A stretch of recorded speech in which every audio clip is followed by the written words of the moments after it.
a wonderful prayer on Susan. Yeah, really, it's so beautiful that we are here together, and the wonderful spring weather that we're experiencing now. After the cold winter, it's always feels just so nice to go out in the sunshine and to really see all the flowers blooming, and especially right here in Belvedere, where we have this amazing.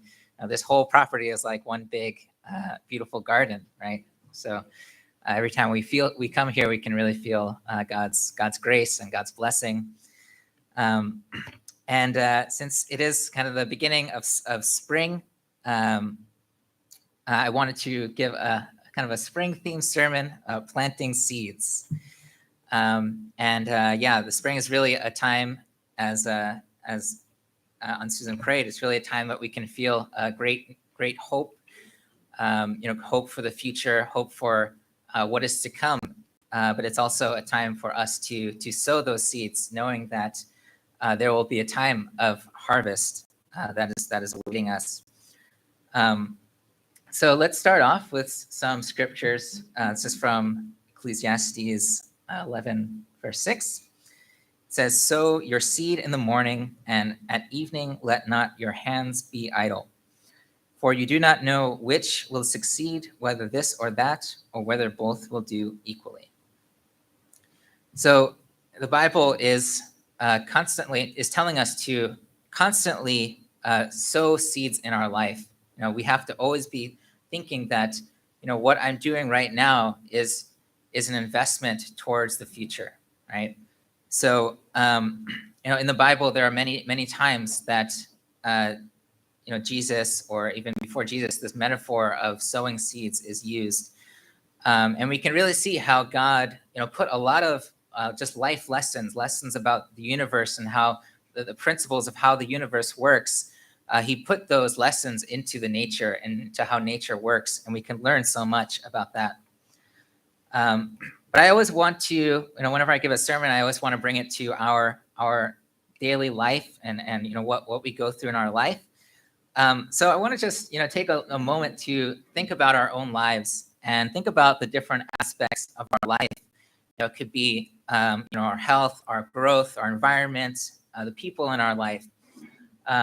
Or we can get more specific, might think about, our family life, or our relationship with our spouse, our kids, or our financial or physical health. There's many aspects in our life. And I want you to think about, there are certain aspects in our life that I'm sure we're quite satisfied with, we're happy about, right? So it might be for you, maybe you're pretty satisfied with the way that your family life is, or the relationship with your spouse is.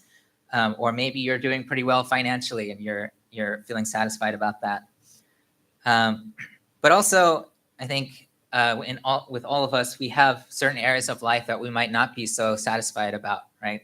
Or that be about our health, or about our emotional, spiritual development. Or it could be, with our career, that we're not feeling so much passion or joy through what we do.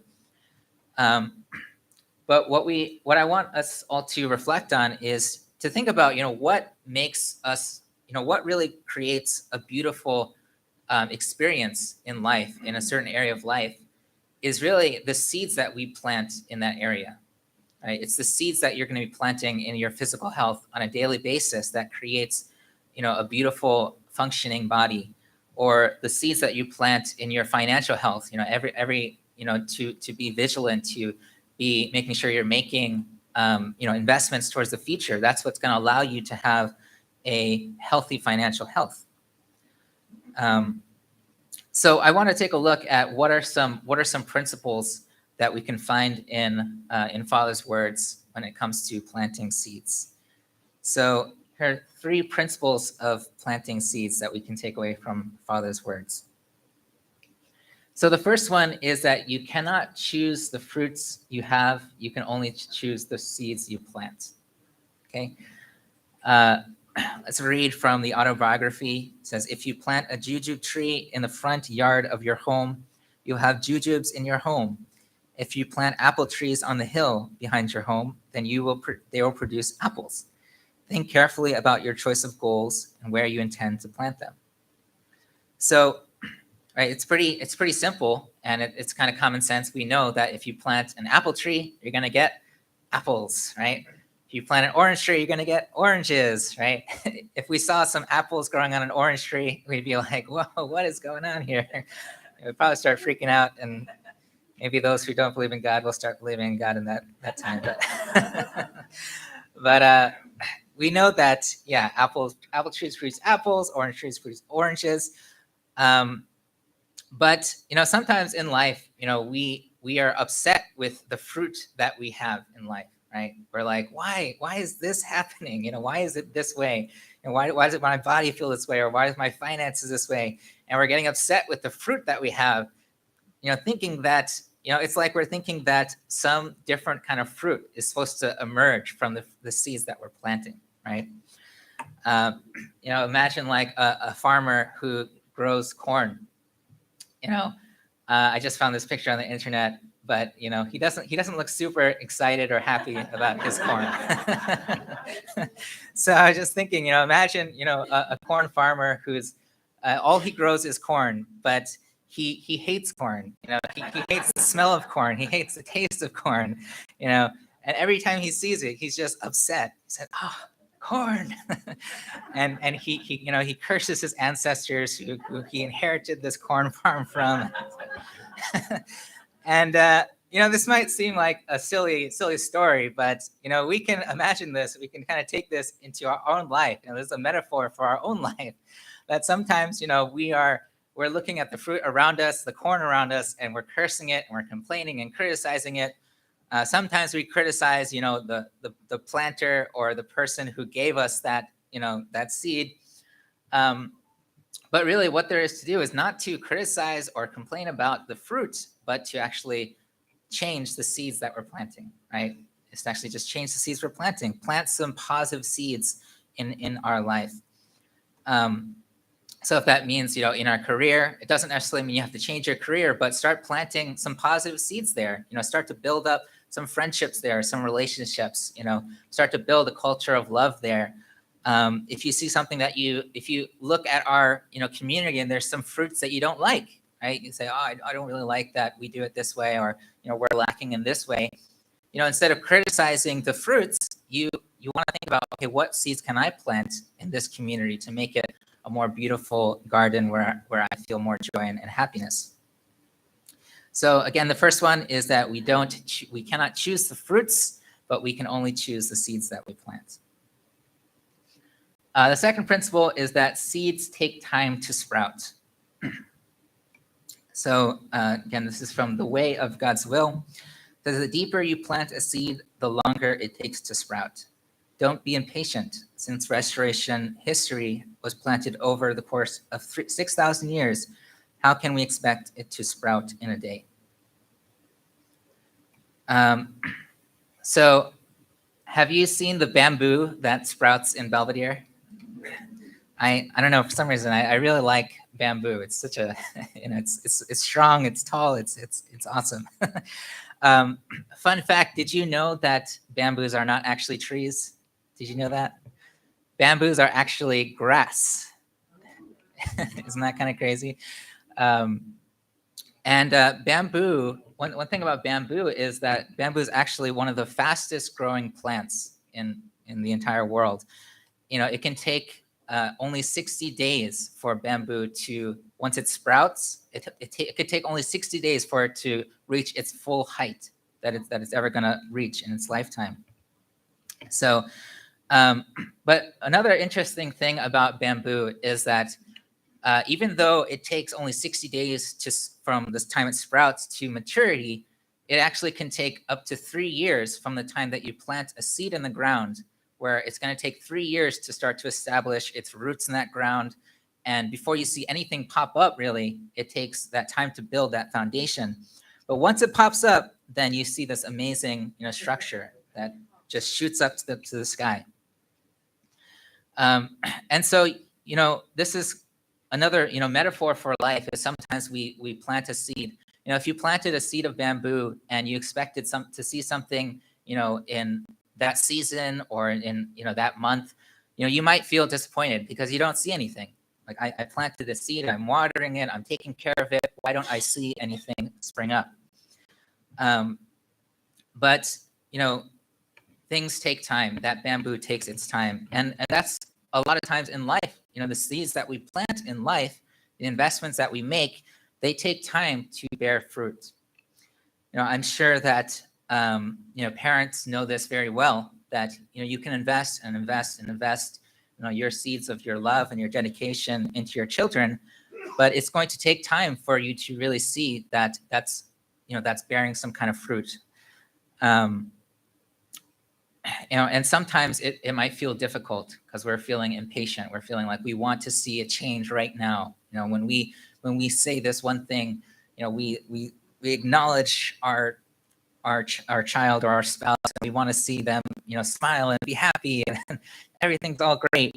But it takes time. Maybe they're already upset with you, or there's there's something there, and it'll take time for them to really allow that seed that you planted to take root inside their heart. And sometimes, again, we feel this way about our movement as well, right? We might feel discouraged sometimes, like we invested so much into this project or this providence, but we don't see the result that we might have expected, right? But we have to remember, as Father said, that's 6,000 years of restoration is being, we're trying to restore. And so, if we think about, how long our movement has been around, it's really just been like a tiny blip in the greater history of mankind. It's like we've been around. And so, in some ways we could say that in that tiny blip, I think we've done incredible and amazing things. But also there's just so much more time that we can allow that seed to sprout into something amazing. And this is going to be the third point, is that we don't always know when, where, or how our seeds will bear fruit. So this is, again, from The Way of God's Will. If you sow the seeds of sincere dedication with all your effort, they will all come to bear fruit. The fruit of your wholehearted dedication cannot be conquered by anyone. It belongs to you. Satan can never rob you of your foundation of sincere dedication. So I think this is a very important principle to understand. We really have to believe that God wants to bless our sincere dedication and effort. That sometimes, that fruit is going to come to us in unexpected ways. We might be investing into one friend, and we're loving that person, and then suddenly that person moves away, and we never speak to that person again. And we might feel like, oh, that investment was lost. I lost this friendship. I lost everything that I invested into that.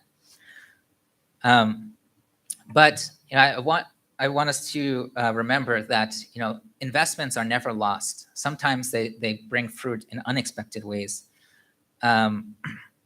I think just an example I thought about was my parents. One of the things that I remember my parents doing as we were growing up, a lot of times they would invite people into our home, and they would teach them divine principle.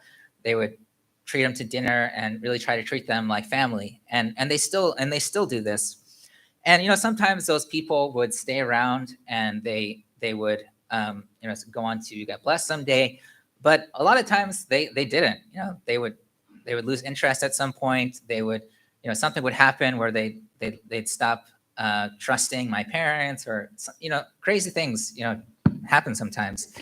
And I wouldn't blame them to get discouraged and say, this isn't working. Why are we even doing this? But thinking about their investment, I believe that is a big reason why I'm blessed and that I'm following God today, is because of the investment that my parents made into all of those people. Watching them practice love, practice sharing this truth with others. It didn't always inspire me, but looking back, I could say, wow, I'm really proud of what they did. Right, so that's an unexpected. It's not the fruit that they might have expected, but it's an unexpected fruit, nevertheless. I'll just share one example also from my own life. When I was in Japan, I was working as an English teacher, and I was working at this one school, and it was a really rough environment where there was an owner, and he was just a rough guy, just a tough guy to get along with. He would be nice one day, and then another day he would snap, and he'd get upset, and he's like, "Why are you doing it like this?" And I just had a lot of trouble kind of being around this person. But something inside of me, I felt like I needed to break through with this person. I needed to love this person. You ever get that feeling? It's just like struggling, but something tells you, God's just telling you, you gotta break through. You gotta keep loving this person. And I felt God was really moving me towards that. And so I would try my best to communicate well with this teacher. When he would give me some kind of like criticism or feedback, I tried to listen to that and really take the nugget of truth there, take the advice there and try to implement that into my teaching so that I could become a better teacher. And I would just keep taking it every time he gave it to me. And eventually, we did start to form this positive relationship where he would actually tell me like how much I've grown as a teacher and tell me that, he really thought I was doing well. And eventually he even, increased my class sizes, which, increased my income, and things seemed to be going really well. But then, this one day, I was kind of getting ready to move on to something else in my life. I was building up a coaching business on the side, and that started to do well. And I was thinking, I got to give up this teaching eventually. So I was talking to him, and I was telling him I might have to reduce my classes. And it seemed like everything was going to end on a very positive note, But then, this one day, I finished my class, and suddenly, he walks into the room, and he says to me, "Justin, pack up your things. This is your last class. You're done." And I was just like, "What?" I was so shocked. I was like, we built out this friendship, this relationship of trust, and like, why is this happening? And then he goes on to accuse me of some things that like I swear I did not do, and he's like, "But you're done." And on top of that, he was like not refusing me to pay my last paycheck, and it was this whole like mess of life. I was just like, I was so upset, but I kind of I was praying about it, and I really felt I was just asking God, why does this investment that I made in this relationship, in this job, in this career, why does it feel like it's not bearing any fruit or any of the fruit that I thought it should bear? But as I prayed and I kind of really worked on forgiving this situation, this person, I started to realize that God was really calling me to something else in my life. And actually, it was around that time that I started to consider coming back to America. And what in my prayer, what I felt was actually the reason why that happened was a condition needed to be made for me to be able to fully commit to coming to America and going back into ministry. And so I felt like there wasn't the fruit that I expected, but God blessed me in a different way. God blessed me in this way of clarity, of conviction, of confidence in what I needed to do in my life. And so I think that's often just how life is. We have to remember that sometimes we will invest and it won't go the way that we expect, but God will without a doubt bless us in some other way. So I want to just talk about finally 3 seeds to plant this spring. The first one is seeds of truth. I think we can never go wrong when we are planting seeds of truth, when we're digging deeper into the understanding of the truth of something. Of course, we're here and we're mainly we're thinking about God and understanding the truth of God, and we can do that through really digging into God's word on a daily basis. But also, any aspect of your life, digging into the truth of that aspect is a great investment to make. Another seed is a seed of love. I think they say no good deed goes unpunished, right? But I think no act of love goes unrewarded. I think if you love and invest into your relationships, into the people around you, then you'll absolutely bear fruit, even if it's just that incredible feeling that you get from loving somebody, from knowing that I gave my best to somebody. Seeds of love will definitely bear fruit. The third one is seeds of appreciation. And usually we think about appreciation as something that we appreciate. We appreciate the fruits, like we're seeing the fruits of our labor, of God's blessing, and we're appreciating that fruit. And it's more like a response to the fruits that we see. But appreciation can be also a great seed to plant. If we plant that seed of appreciation into our community, into our families, really practicing, saying thank you and being direct about what exactly what we appreciate about somebody. That's a way to create a more an environment where everyone feels motivated, feels encouraged.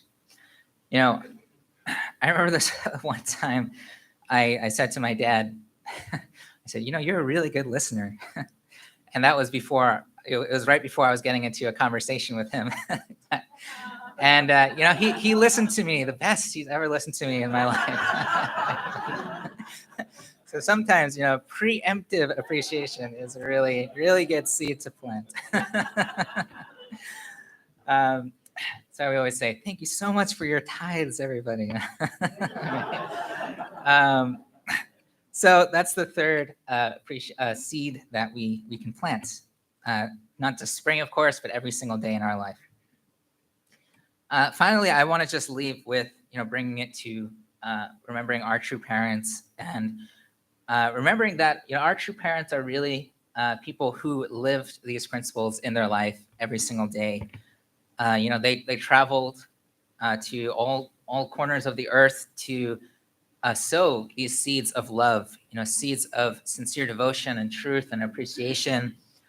They would go around and they create these holy grounds and bless people and share in their speeches and create relationships.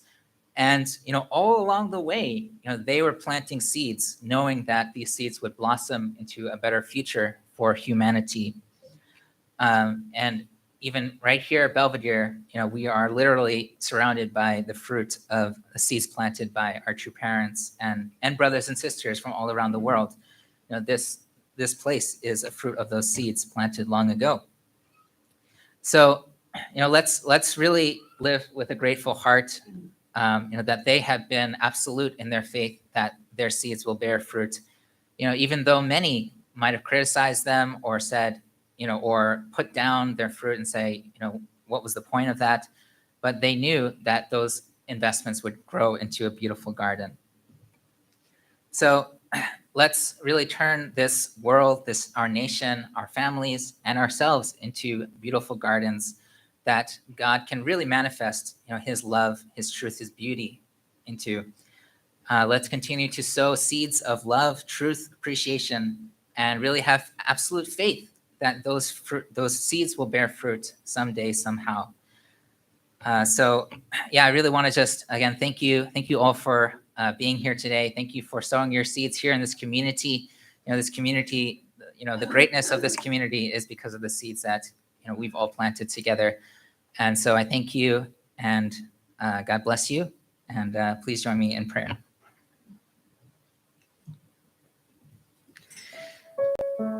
Most beloved Heavenly Parent, true parents, thank you so much for this wonderful day and this time we can gather here at Belvedere to experience this wonderful spring weather, this fellowship, this time to hear your word, and to experience the fruit of the seeds planted by our true parents and our brothers and sisters. Heavenly Parents, we're so blessed to be able to know this truth of divine principle, the truth of the Bible and all of the words that were given to us through our true parents. Heavenly Parents, I really pray that you can plant your seeds of love into each and every one of our hearts today. That if somebody is feeling down or feeling depressed or hopeless, that you can really come to them and you can really plant your seed of hope, of love, and that we can also invest into our brothers and sisters, into one another, to really care for one another, and know that no investment of love goes unrewarded and unblessed. Heavenly Parents, we thank you so much for each and every brother and sister here. How different it would be if we didn't have one another in our life. And we can't imagine a life without this community, without the brothers and sisters that are here smiling, laughing together, sometimes crying together, and sharing with one another. We truly thank you for everything. We love you. And I pray and port this in my name, Justin Okamoto. Blessed is your family. Aju.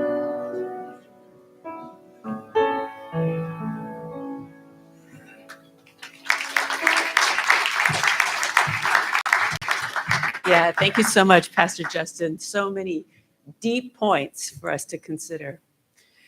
So I'd like to invite everybody to stand, and I invite the song team up to lead us in our closing song.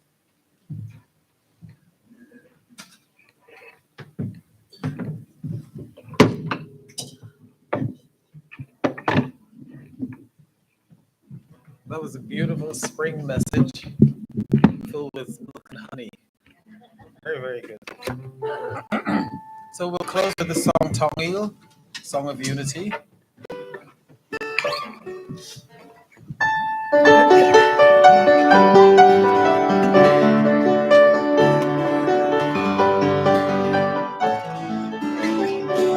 All together.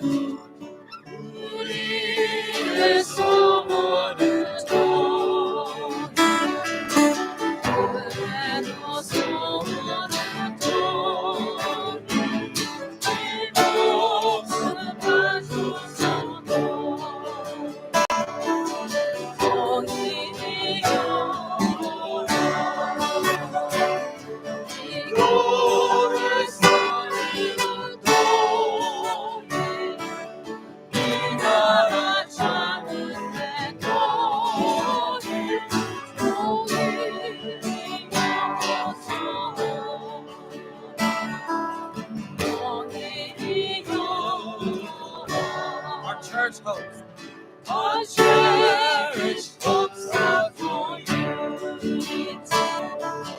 Even our dreams are for unity. To give our lives for unity. Our unity.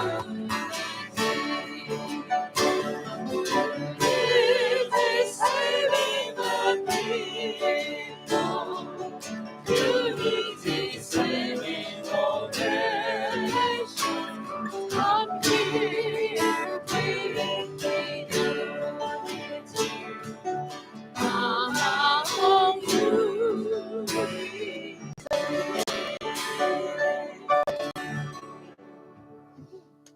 Thank you so much. Have a blessed week.